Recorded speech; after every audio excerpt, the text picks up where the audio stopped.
আসসালামু আলাইকুম রহমতুল্লাহি অবরাকাতু। প্রিয় ভাই এবং বোনেরা, একটি বিষয়ে শুদ্ধতার জন্য এবং সঠিক মেসেজের জন্য আপনাদের কাছে আসলে আজকে সকাল সকাল আসা। সেটি হচ্ছে দ্বিতীয় বিবাহ কিছু কিছু আলেম করছেন অথবা সাধারণ মানুষ করছেন। এই ব্যাপারটা নিয়ে অনেক আলোচনা সমালোচনা হচ্ছে। আসলে কিছু কিছু জায়গায় ধোঁকাবাজি হচ্ছে এবং কিছু কিছু জায়গায় ভুল মেসেজ আপনাদের সামনে উপস্থাপন করা হচ্ছে। ইসলামী শরিয়ায় যদিও জায়েজ একাধিক বিয়ে, এটা কিন্তু ম্যান্ডেটরি কোনো পার্ট না।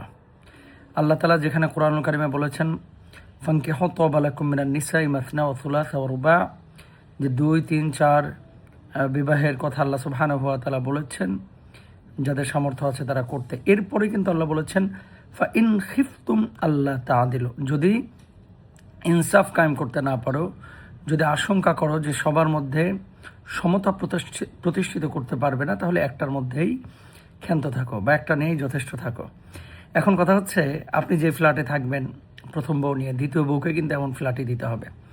আপনি যে খাবার খাবেন দুপুরবেলায়, রাত্রেবেলায়, প্রথম বউয়ের সাথে যেরকম আপনি সময় যাপন করবেন, ঠিক পরবর্তী বউ 2 নম্বর, 3 নম্বর, 4 নম্বরের সাথে এমনটা আচরণ করতে হবে।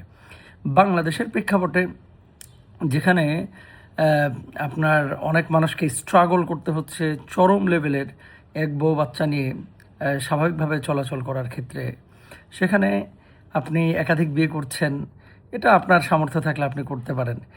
সোশ্যাল মাধ্যমে নিয়ে এসে মানুষের সামনে যেভাবে উপস্থাপন করছেন যে শরিয়া মনে হয় শুধু এই দ্বিতীয় বিয়েই, শরিয়া মনে হয় 3টা বিয়ে, কার দুলাভাইকে বিয়ে করছে, কার শালারেকে বিয়ে করছে, কার দুলাভাই শালিকারেকে বিয়ে করছে, এই যে সমস্ত মানে আচরণগুলো, সাধারণ যারা অমুসলিম ইসলাম সম্পর্কে জানতে স্টাডি করছে অথবা নতুন করে দিনে ফিরতে যাচ্ছে, তাদেরকে আপনারা কী মেসেজটা দিচ্ছেন? সমাজে জেনা ব্যভিচার থেকে বিরত থাকার জন্য যারা বিয়ে শাদী আপনারা করেছেন, একটা অথবা দুইটা তো আপনার জন্য যথেষ্ট ছিল। দ্বিতীয় বিয়ে করলে আপনি গুনাহ থেকে বেঁচে থাকতে পারবেন, তৃতীয় বিয়ে করলেই গুনাহ থেকে বেঁচে যাবেন। এটা আসলে ব্যাপারটা এরকম না, এটা হচ্ছে দৃষ্টিভঙ্গির বিষয়। বড় বড় শাইখুল হাদিস, মুহাদ্দিস, উলামা ইকরাম, সালফে সালেহিন, তারা কি একটা বউ নিয়ে বিয়ে শাদী করে জীবনযাপন করে নাই? স্ত্রী প্রেগনেন্ট অবস্থায় আছে, এমতো অবস্থায় যেখানে আপনি তাকে সহানুভূতি জানাবেন, যেখানে আপনি তার বাচ্চার জন্য আপনি মুখিয়ে থাকবেন, সেখানে এত এসকো আপনার কোত্থেকে আসে? শরীয়তে যদিও বৈধতা দেওয়া হয়েছে একাধিক বিয়েকে, কিন্তু সোশ্যাল মাধ্যমে যেভাবে হাইলাইট করা হচ্ছে, ফোকাস করা হচ্ছে, এবং আপনারা যে এজেন্ডা নিয়ে কাজ করতেছেন, দেখেন সারা পৃথিবী চলছে এক গতিতে। জেনা, ব্যভিচার, মদ, শরাব, এগুলো না সয়লাভ হয়ে গেছে।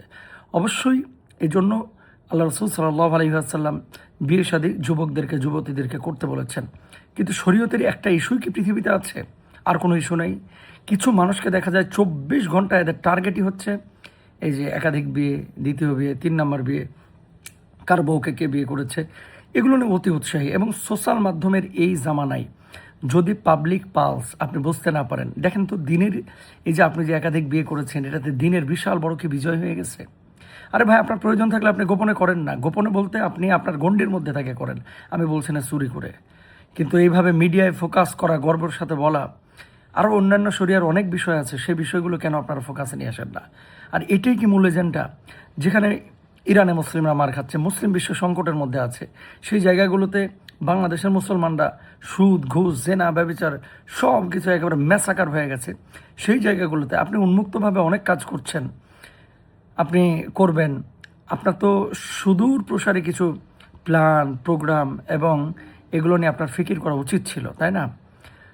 ধ্যানে জ্ঞানে সর্বক্ষণ যদি কোনো মানুষের মধ্যে দ্বিতীয় বিয়ে, তৃতীয় বিয়ে এবং এগুলো নিয়ে সোশ্যাল মাধ্যমে আলোচনা, পর্যালোচনা, সমালোচনা, এগুলো নিয়ে আপনারা পড়ে থাকেন, আসলে দিনের খুব খুব বেশি উপকার আপনাদের দেওয়া হবে না। কয়েকটা বিষয়ের জবাব আপনি দিতে পারবেন। যে ইনসাফের কথা কোরআন হাদিসের আলোকে বলা হয়েছে, সেই ইনসাফ বাংলাদেশের যারা একাধিক বিয়ে করেছেন সবাইকে করতে পারছেন? না করতে পারার পরেও 3 নম্বর বিয়ে অনেকে করছেন না। তাহলে এটার জবাব কি? 2 নম্বর বিষয়, মানবিক দিক বিবেচনা এবং রাষ্ট্রীয় বিষয় বিবেচনা। বয়সের ক্ষেত্রে শরিয়ায় যদিও জায়েজ, কিন্তু সেই মেয়েটা ভালো মন্দ তারতম্য করতে পারে কিনা।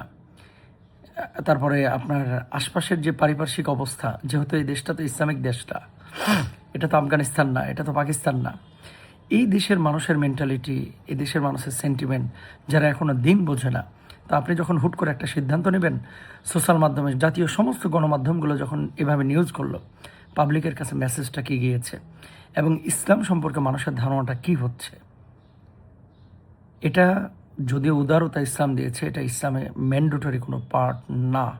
দ্বিতীয় বিয়ে, তৃতীয় বিয়েটা যদি আপনার একান্ত প্রয়োজন থাকে আপনি করতে পারেন, সেটা একে একে করেন, আপনি ফ্যামিলি নিয়ে বসে করেন। সোশ্যাল মাধ্যমে এভাবে হাইলাইট করার এখানে কিছু নাই। আর আপনি যে চিন্তা করতেছেন যে বাংলাদেশে আপনি সব কিছু একবারে সবাই 2টা করে 3টা করে বিয়ে করে নিয়ে বসে থাকুক, আপনি যেটা চিন্তা করছেন, সৌদি আরবের মানুষ যেখানে ইনসাফ কায়েম করতে পারে নাই।